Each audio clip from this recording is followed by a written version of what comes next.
Tuhan bersamamu.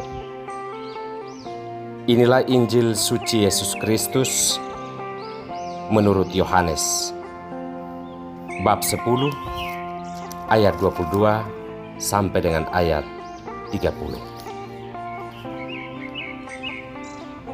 Tidak lama kemudian tibalah hari raya pentabisan Bait Allah di Yerusalem.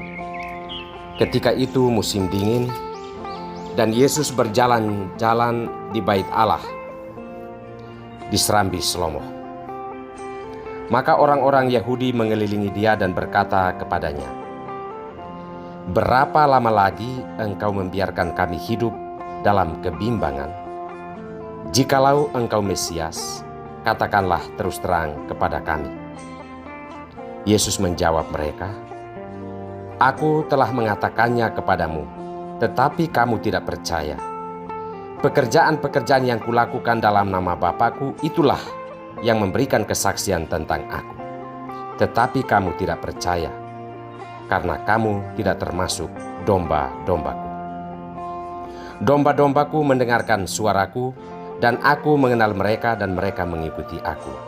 Dan Aku memberikan hidup yang kekal kepada mereka, dan mereka pasti tidak akan binasa sampai selama-lamanya, dan seorang pun tidak akan merebut mereka dari tanganku.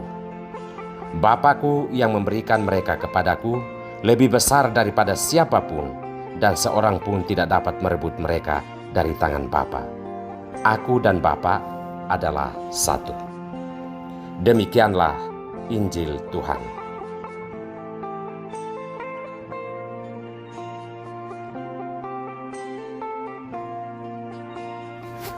Masalahnya adalah kepercayaan. Inilah sampan bersama saya, Pater Domigevi SVD. Saudara-saudariku terkasih, dimanapun Anda berada, ada suatu nasihat begini: berjuang untuk meyakinkan orang yang berpikir buruk tentang dirimu, itu tak ada gunanya, karena itu bukan tujuan dia. Tujuan dia adalah dirimu hancur. Maka kebaikan apapun yang kamu lakukan tak akan pernah ada arti dan nilai di depan dia. Maka teruslah melakukan apa yang Anda yakini benar, sekalipun tidak ada arti di depan orang yang tak mampu melihat kebenaran dalam hidupmu. Sebaliknya, orang yang baik kepadamu, ia tidak membutuhkan pembuktian dirimu agar ia menerimamu, karena di dalam hatinya ia yakin dan percaya Anda adalah orang baik. Maka pertahankanlah apa yang baik dan benar, dan tidak perlu menghabiskan waktumu untuk membuktikan siapa dirimu. Ada yang percaya kepadamu, dan juga ada yang tidak percaya kepadamu. Hidup jangan masuk dalam permainan itu. Saudara-saudariku terkasih, orang-orang Yahudi mengelilingi Yesus dan meminta Yesus untuk berterus terang tentang siapa dirinya. Yesus telah melakukan pekerjaan-pekerjaan baik dari Allah, namun hal yang baik itu tidak mereka yakini dan tidak mereka terima. Berbagai dalih selalu digunakan untuk menjatuhkan Yesus. Kini Yesus dituduh lagi membingungkan mereka, padahal persoalannya ada dalam diri mereka sendiri.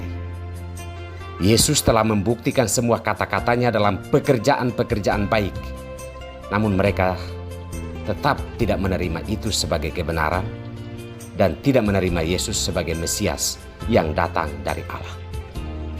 Persoalan akhirnya jelas bahwa bukan Yesus tidak pernah melakukan pekerjaan Allah di depan mereka, namun di dalam hati mereka tidak ada keyakinan atau kepercayaan kepada Yesus.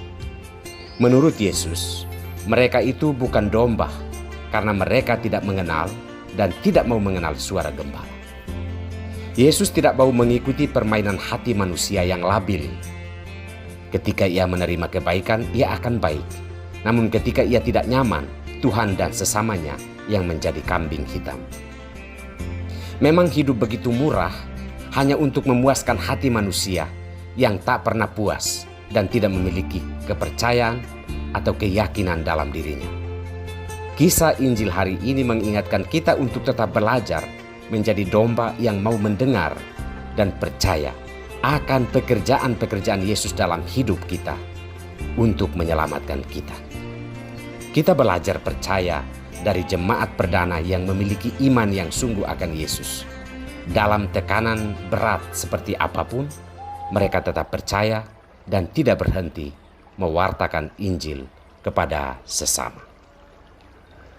Saudara-saudariku yang terkasih, Barnabas menasehati jemaat-jemaat yang telah dibaptis dalam nama Yesus untuk tetap setia kepada Tuhan.